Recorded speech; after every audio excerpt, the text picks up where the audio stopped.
ஒரு போராட்டம் 1,00,000 வாழ்க்கைகள் சிதைந்த கதை 13,600 கோடி இழப்பு 15 வருடம் பின்தங்கிவிட்டோம். தமிழக மக்களே கேளுங்கள். தூத்துக்குடி ஸ்டெர்லைட் தாமிர ஆலை பற்றி நாம் இதற்கு முன்பு 2-3 வீடியோ பதிவுகளை வெளியிட்டிருந்தோம். இந்த ஆலை நம் நாட்டின் பொருளாதாரத்திற்கு எவ்வளவு முக்கியம் என்பது பற்றியும் அது மூடப்பட்டதனால் யார் யாருக்கு எவ்வளவு பாதிப்பு என்பதை அந்த வீடியோக்கள் மூலம் விளக்கியிருந்தோம். 2018இல் இந்த ஆலை மூடப்பட்டதால் தூத்துக்குடி மற்றும் சுற்றுப்புற பகுதிகளில் வசிக்கும் மக்கள் பெருமளவில் பாதிக்கப்பட்டார்கள். இந்த பகுதியின் தொழிற்சூழ்நிலை கடுமையாக பாதிக்கப்பட்டது. புதிய முதலீடுகளும் புதிய தொழில்களும் உருவாகவில்லை. மக்களுக்கு மட்டுமல்ல, அரசுக்கு வரவேண்டிய வருமானமும் குறைந்தது. இந்த ஆலையில் நேரடியாக பணியில் இருந்த 4,000 பேருக்கும் ஆலையை சார்ந்த மற்ற தொழில்களில் சுமார் 16,000 பேருக்கும் வருமான இழப்பு ஏற்பட்டது. ஏறக்குறைய 1,00,000 பேர் பாதிப்புக்கு உள்ளானதாக தனியார் ஆய்வுகளில் கண்டறியப்பட்டுள்ளன.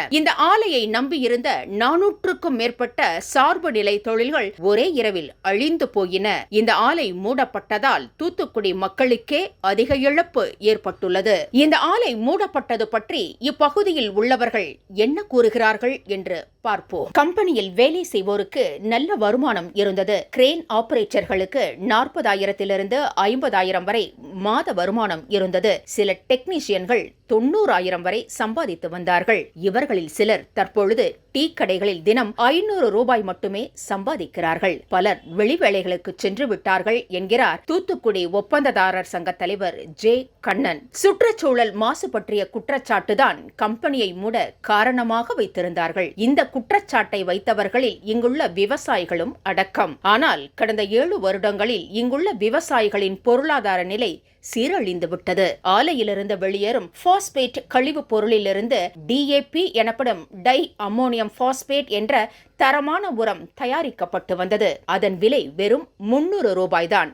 ஆலையை மூடிய பிறகு இப்போது இந்த உரத்திற்கு விவசாயிகள் 1000 ரூபாய் கொடுக்க வேண்டியுள்ளது என்கிறார் தூத்துக்குடி மக்கள் வாழ்வாதார பாதுகாப்பு அமைப்பின் தலைவரும் தூத்துக்குடி ஒப்பந்ததாரர்கள் சங்கத்தின் ஆலோசகருமான எஸ் தியாகராஜன். இந்த ஆலை செயல்பட்டு வந்தபோது தினமும் 450 சரக்கு லாரிகள் இந்த பகுதியில் செயல்பட்டு வந்தன. தூத்துக்குடி துறைமுகத்திற்கும் தொழிற்சாலைக்கும் இடையில் தினமும் 9,000 மெட்ரிக் டன் எடையுள்ள பொருட்களின் போக்குவரத்து இருந்தது. லாரி உரிமையாளர்கள் தற்போது மாநிலத்தின் மற்ற பகுதிகளுக்கு சென்று விட்டார்கள் என்கிறார் நாமக்கல் லாரி உரிமையாளர் சங்க தலைவர் கே அருள். ஆலையின் முன்புறம் மற்றும் ஆலையை சுற்றியுள்ள பகுதிகளில் அனைத்து வகை கடைகளும் செயல்பட்டு வந்தன. இந்த பகுதி மொத்தமும் இப்போது மயான காட்சியளிக்கிறது. தொழில் இல்லாமல் வருமானம் இல்லாமல் பலர் நொடித்து போய்விட்டார்கள் என்கிறார் இந்திய தேசிய தொழிலாளர் சங்க தலைவர் பி கதிர்வேல். ஸ்டெர்லைட் ஆலை மீண்டும் துவக்கப்பட வேண்டும் என்று விரும்புகிறார் தூத்துக்குடி முத்துக்குளிப்போர் சங்க தலைவர் ரோஜா ராஜா. ஆலையை மூடச் சொல்லி போராட்டம் நடத்தியவர்களில் இவரும் ஒருவர் என்பது குறிப்பிடத்தக்கது. இந்த ஆலையில் வேலை பார்த்து வந்த பலருக்கு வேறு வேலை எதுவும் கிடைக்காமல் வறுமையில் வாடுகிறார்கள் என்கிறார் செல்வி என்னும் நடுத்தர வயது பெண்மணி. இந்த பெண்மணியும் போராட்டக்காரர்களில் ஒருவராக இருந்தார். சுற்றுச்சூழல் மாசுபடுகிறது என்ற அன்றைய குற்றச்சாட்டு உண்மை இருக்கவில்லை என்பதையும் இன்று இவர் உறுதிப்படுத்துகிறார். பொய்யான குற்றச்சாட்டுக்கு துணை போனதற்கு வருத்தம் தெரிவிக்கிறார். 60 டேங்கர் லாரிகள் வைத்திருந்த எஸ் ராஜேந்திரன் என்பவர் 54 லாரிகளை விற்றுவிட்டதாக கூறுகிறார். 8 மில்லிமீட்டர் தடிமானம் கொண்ட இந்த டேங்கர்கள் இவருடைய லாரிகள் வேதிப்பொருட்களை கொண்டு செல்ல பயன்படுத்தப்பட்டு வந்தன. ஆலை மூடப்பட்ட பிறகு டேங்கர்களுக்கு வேலை இல்லை. டேங்கர்களை வெளி மாநிலங்களுக்கு அனுப்ப வேண்டியிருப்பதாகவும் அதனால் வருமானம் ஈட்டுவதில் தாமதம் ஏற்படுவதாகவும் கூறுகிறார் இவர். ஸ்டெர்லைட் ஆலை மூடப்பட்டதால் நாங்கள் 15 வருடங்கள் பின்தங்கிவிட்டோம் என்கிறார் லாரி கம்பெனி சூப்பர்வைசராக இருந்த ஜி மகேந்திரன்.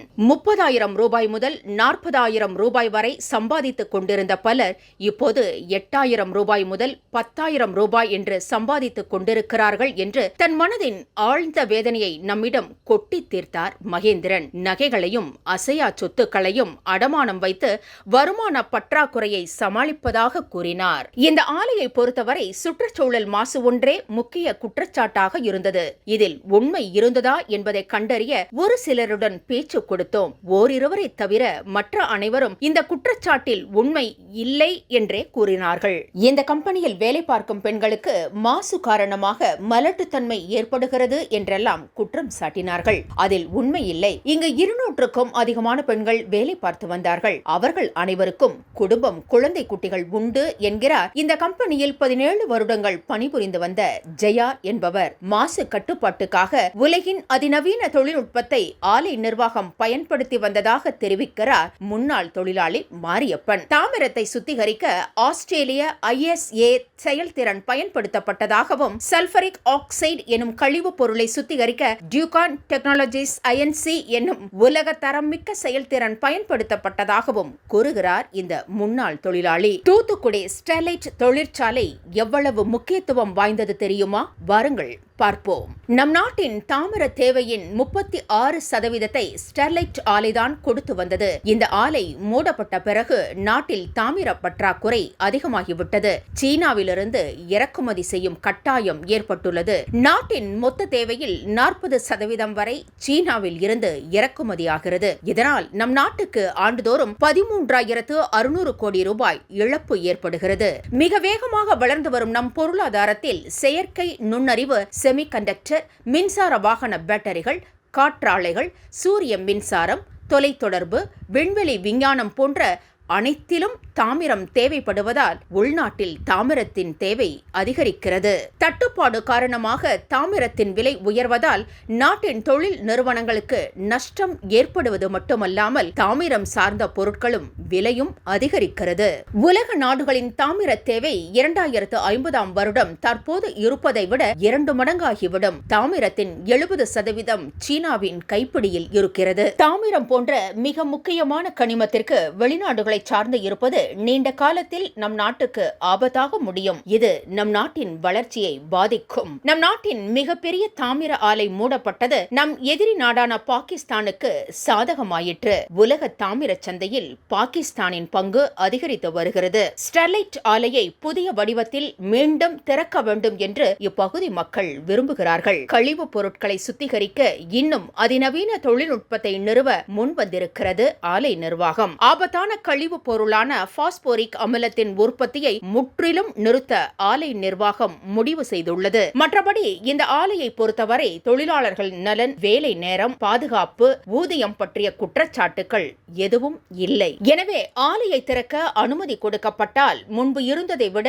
இன்னும் சிறப்பான முறையில் கழிவுப் பொருட்கள் சுத்திகரிப்பு நடைபெறும் என்று எதிர்பார்க்கலாம். முன்பு இருந்தது போல ஜீரோ லிக்விட் டிஸ்சார்ஜ் என்ற கொள்கை தொடரப்படும் என்றும் எதிர்பார்க்கலாம். முன்பு இருந்தது போல உள்ளூர் மக்கள் பிரதிநிதிகள் அடங்கிய மாசு கட்டுப்பாட்டு குழு மீண்டும் அமைக்கப்படும். ஆலை நிர்வாகத்தில் வெளிப்படைத்தன்மை அதிகம் காணப்படும். தொழிற்சாலையின் தொழில்நுட்பத்தில் பசுமை முன்னெடுப்புகள் காணப்படும். திடக்கழிவுகள் 15%, ஆபத்தான கழிவுகள் 40%, கார்பன் தடம் 34% குறைய வாய்ப்பு இருக்கிறது. இந்த பகுதி மக்களின் சமூக நலனுக்கு நிர்வாகத்தின் பங்கு முன்னைவிட அதிகரிக்கும் என்று எதிர்பார்க்கப்படுகிறது. தூத்துக்குடி ஸ்டெர்லைட் ஆலை தமிழ்நாட்டின் தொழில் வளத்தின் அடையாளம். இந்த ஆலை புத்துயிர் பெற தயாராகிவிட்டது.